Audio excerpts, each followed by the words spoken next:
باہر کی نسبت بہتر بھی ہے اور گنجائش بھی ہے. تو اس لیے جو مومنین یہاں پر تشریف فرما ہے اور درمیان میں جہاں جہاں جگہ ہے اس کو ذرا بھریے تاکہ پیچھے موجود ان عزاداران سید الشہداء کو اندر آ کر بیٹھنے کا موقع مل سکے.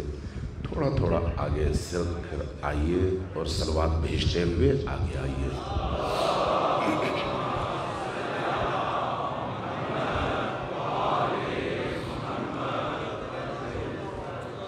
ایک دفعہ پھر صلوات بھیجیے بر محمد و آل محمد.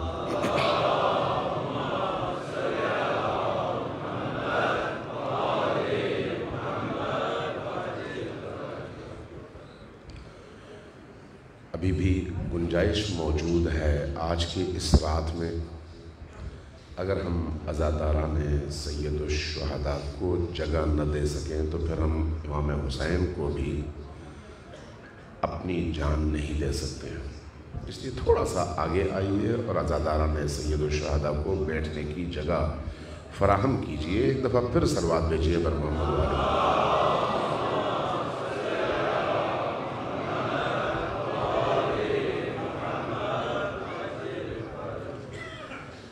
اعوذ باللہ من الشیطان اللعین الرجیم. بسم اللہ الرحمن الرحیم. الحمد للہ رب العالمین بارئ الخلائق اجمعین. والصلاة والسلام على جميع الانبیاء والمرسلین سیما من سمی فی الآفاق بأحمد وفی الأرض بأبی القاسم محمد.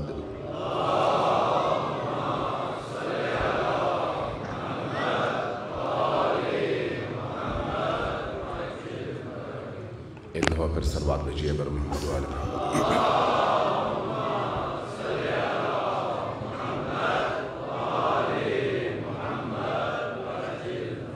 والصلاة والسلام على أولاده الطيبين الطاهرين المعصومين الميامين.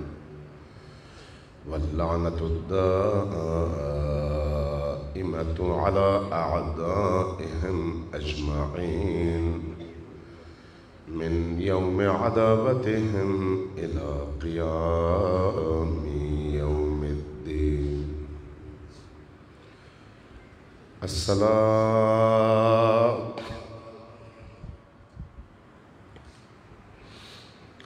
السلام على الحسين.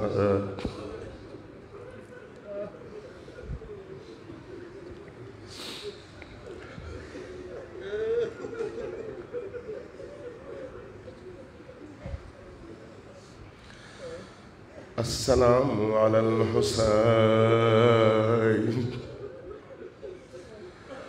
وعلى علي بن الحسين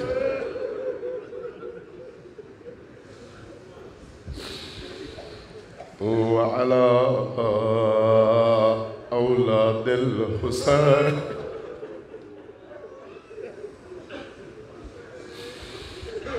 وعلى أصحاب الحسين. سب مل کر ساتھ میں پڑھیے چونکہ یہ غیرت عاشورہ کے جملے ہیں. وہ جملے ہیں جو آج کی رات ہی کے لیے ہیں. اس وقت مصائب کے لیے جملوں کی ضرورت نہیں ہے. خود یہاں پر بیٹھنا اور سوچنا خود بخود انسان کو تڑپا دیتا ہے اور انسان بلک بلک کر رونا شروع کر دیتا ہے. سب مل کر پڑھتے ہیں. السلام علی الحسین وعلی علی بن الحسین وعلی اصحاب الحسین وعلى السلام على الحسين وعلى علي بن الحسين وعلى أولاد الحسين وعلى إنا لله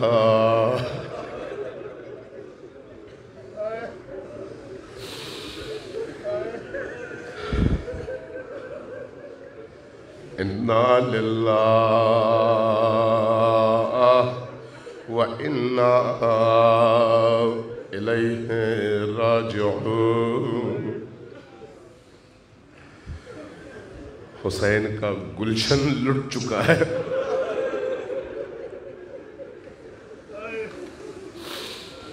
یہ ہرا بھرا گھر اس وقت آگ کے شعلوں میں جل رہا ہے۔ بچے صحرائے کربلا میں تتر بتر ہو چکے ہیں۔ مخدرات عصمت و طہارت کے سروں سے چادریں چھینی جا چکی۔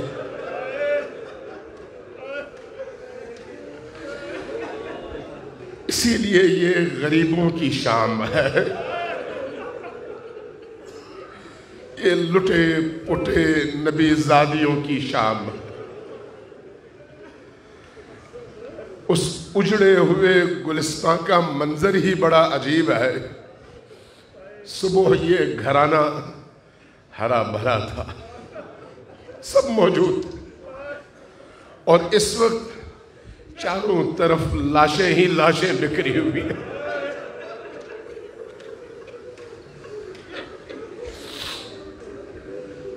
حسین ابن علی جب سب شہید ہو گئے تو ایک دفعہ میدان میں آتے ہیں۔ روایت غالباً سید ابن طاؤس نے بیان کیا، فرماتے ہیں ایک دفعہ تمام ان لاشوں کو مخاطب کر کے فرمایا، یا عباس کہاں ہو؟ میرے بیٹے علی اکبر تم کہاں لیٹے ہوئے ہو؟ میرے بیٹے شہزادہ قاسم تم کہاں ہو؟ میرے حبیب ابن مظاہر کہاں ہو؟ حسین اکیلا ہے۔ ایک ایک کر کے اپنے سارے ساتھیوں کا نام پکارتے تھے اور ندا دیتے تھے۔ اس ندا کے بعد جب کہیں سے جواب نہیں آیا تو آپ نے خیمے کا رخ کیا، چونکہ یہ آخری وقت ہے۔ خیمے کا رخ کیسے کیا؟ خیمے میں تشریف لائے، زینب سلام اللہ علیہا کو بلایا اور اپنی امانتیں ان کے سپرد کی، اور اس کے بعد ایک کام کیا، سید الساجدین کو امامت کی تمام میراث حوالے کی، اور اس کے بعد جب نکلنے لگے تو ایک عجیب کام کیا۔ آپ نے فرمایا، زینب مجھے ذرا پرانے کپڑے لا کر دو۔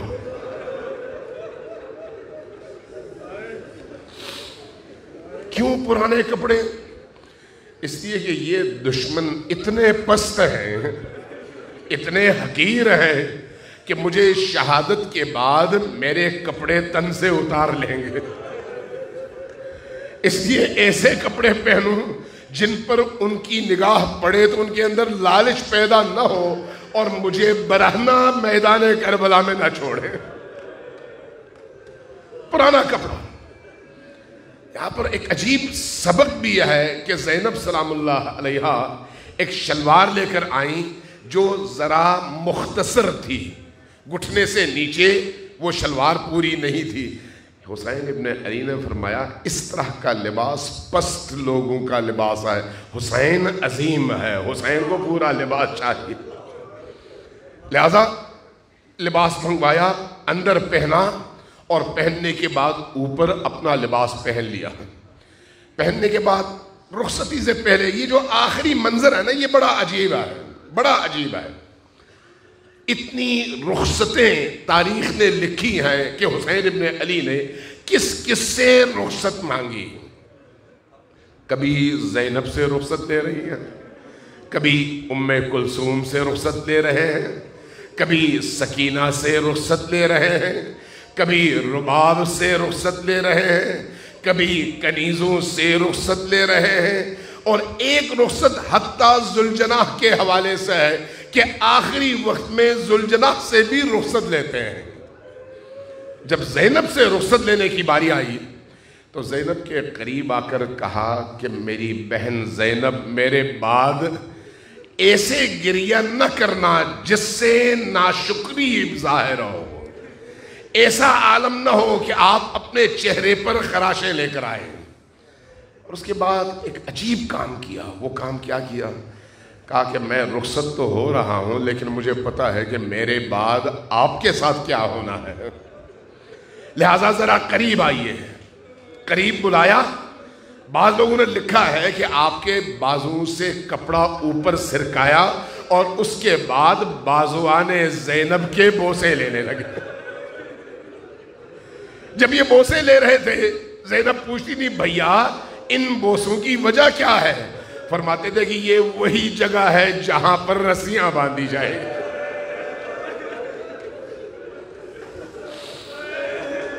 زینب سلام اللہ علیہا نے بھی بھائی کو اپنے سینے سے لگایا ہے۔ کیسے؟ سینے سے لگانے کے بعد آگے بڑھے، کہا کہ جب میری والدہ رخصت ہو رہی تھی نا تو انہوں نے مجھے وصیت کی تھی کہ بیٹا زینب جب تمہارا بھائی رخصت ہونے لگے تو میری طرف سے اس کے گلے کا بوسہ ضرور لینا۔ کیوں؟ اس لیے کہ یہ گلے کا بوسہ اس لیے ضروری ہے کہ گلے کے اس مقام پر شمر کی چھری چلنی ہے۔ آخر گلے کے بوسے لیے۔ بوسے لینے کے بعد اب جب حسین ابن علی خیمے سے باہر نکلنے لگے تو ان مخدرات عصمت و طہارت سے باہر ان کے قبضے سے، ان کے ہاتھوں سے باہر نکل نہیں پا رہے تھے۔ کبھی کوئی کبھی کوئی، ہر ایک حسین کا دامن پکڑتی اور کہتی مولا آپ جا رہے ہیں ہمارا کیا ہوگا؟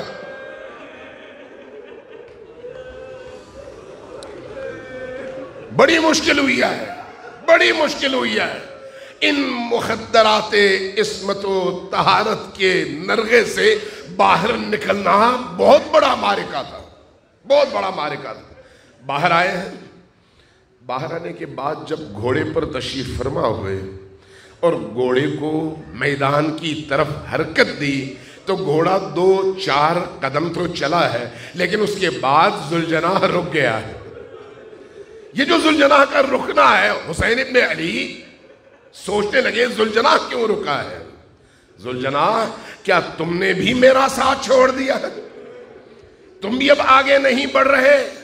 ذوالجناح سر کا اشارہ کرتا ہے اور حسین نیچے دیکھتے ہیں۔ کیا دیکھتے ہیں؟ ننھی سی بچی ہے اور ذوالجناح کی ٹانگیں۔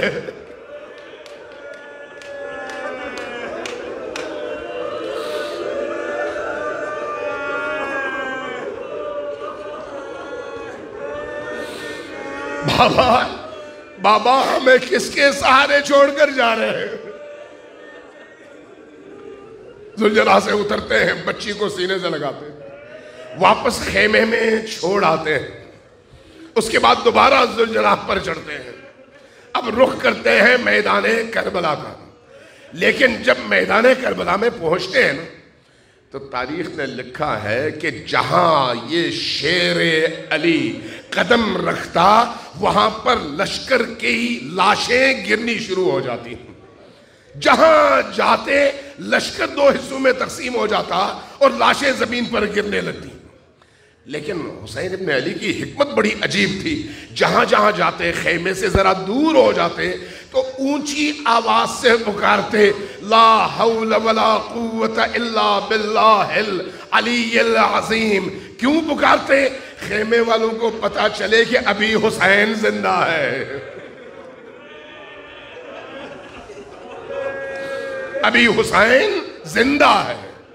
پھر پلٹ کر آتے خیمے کی طرف، پھر دوبارہ نکل جاتے لشکر اشقیاء کی طرف اور ان کو چیرتے، پھر آتے خیمے کی طرف۔ ایک وقت ایسا آیا کہ حسین ابن علی میدان میں کھڑے ہیں اور کوئی ان کے سامنے آنے کی جرأت نہیں کرتا. تھوڑی دیر وہ سوچتے ہیں لشکر والے کہ اب حسین کو کس طرح سے زیر کریں. ان کے پاس کوئی اور رستہ اس کے علاوہ نہیں ہے کہ ایک ایک کرنے کی بجائے اور آنے کی بجائے چاروں طرف سے ایک طرح سے حملہ کیا جائے اور تیروں کی بارش کر دی جائے. یہ جو تیروں کی بارش ہوتی ہے نا دور سے، حسین اکیلے ہیں. اب کربلا کی اس پوری تاریخ میں دو شخصیات ایسی ہیں جن کے حوالے سے تیر کا تذکرہ ملتا ہے اور دونوں کے تیر ایک دوسرے سے ملتے جلتے ہیں. ایک علی اصغر ہے اور دوسرا حسین ابن علی ہے. جس طرح علی اصغر کے لیے 3 پھلوں والا تیر استعمال ہوا، اسی طرح سے حسین ابن علی کے لیے بھی 3 پھلوں والا تیر استعمال ہوتا ہے.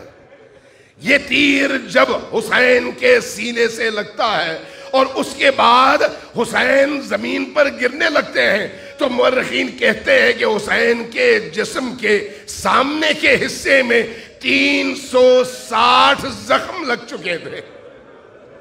360 جسم، لیکن پشت پر کوئی زخم نہیں تھا کیونکہ حسین ظالموں کے سامنے کھڑے تھے. کبھی پشت دکھانے والی ہستی نہیں آئی ہے، لہذا سامنے سے اتنے زخم اور اتنے سارے تیر.